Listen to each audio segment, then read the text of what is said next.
রেলগেটের মাঝখানে মালবাহী ট্রেন লাইনচ্যুত, থমকে গেল আসাম ত্রিপুরা ৮ নম্বর জাতীয় সড়কের যানবাহন চলাচল। বুধবার সকালেই শ্রীভূমি জেলার বারৈগ্রাম রেলগেটে ঘটে বড় ধরনের দুর্ঘটনা। একটি মালবাহী ট্রেন হঠাৎই রেলগেটের মাঝখানে লাইনচ্যুত হয়ে পড়ে, ফলে গেটের দুই পাশেই দীর্ঘ যানজট তৈরি হয় এবং সম্পূর্ণ বন্ধ হয়ে যায় আসাম ত্রিপুরার অত্যন্ত গুরুত্বপূর্ণ ৮ নম্বর জাতীয় সড়ক। লাইনচ্যুত বগি সরাতে রেলওয়ে কর্মীরা তৎপরতা শুরু করলেও দীর্ঘ সময় ধরে আটকে থাকে যানবাহন চলাচল। এদিকে ঘটনাটির প্রভাব পড়ে রেল পরিষেবাতেও। আগরতলা শিলচর রুট সহ আগরতলা থেকে ছেড়ে যাওয়া দূরপাল্লার যাত্রীবাহী ট্রেনগুলি বিভিন্ন স্টেশনে ঘন্টার পর ঘন্টা দাঁড়িয়ে থাকে। সড়ক পথে বাস চলাচল বন্ধ হয়ে যাওয়ায় যাত্রীরা চরম দুর্ভোগে পড়েন। অন্যদিকে ট্রেন চলাচল বন্ধ থাকায় বেশ কয়েকটি গুরুত্বপূর্ণ যাত্রাপথ জুড়ে অচলাবস্থা তৈরি হয়।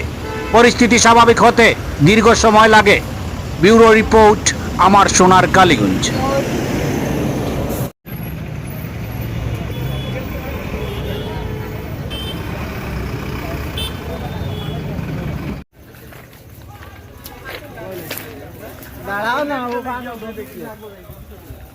ছিল যে কোন সময় কি ছুটব, কোন সময় লাইন ছুটবতে, যাই হোক সর্বাবস্থায় দুই সাইডের লাইন ছুটছে। এই লাইনটা আউট হয়েছে এখান থেকে। তো যাই হোক আমরা সামনে যাই এবং সামনে গিয়ে আপনাদের বিস্তারিতভাবে দেখা করতে।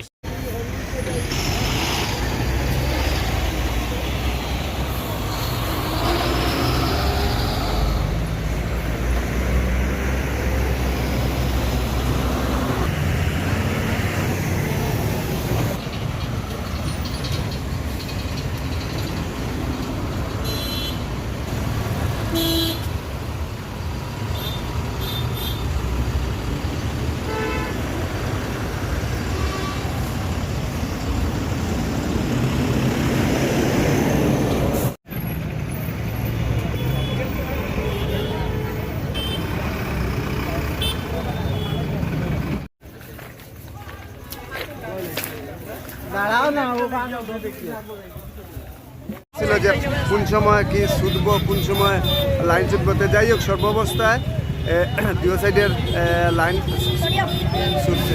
এই লাইনটা আউট হয়েছে এখান থেকে। তো যাই হোক আমরা সামনে যাই এবং সামনে গিয়ে আপনাদের বিস্তারিতভাবে দেখা করতে।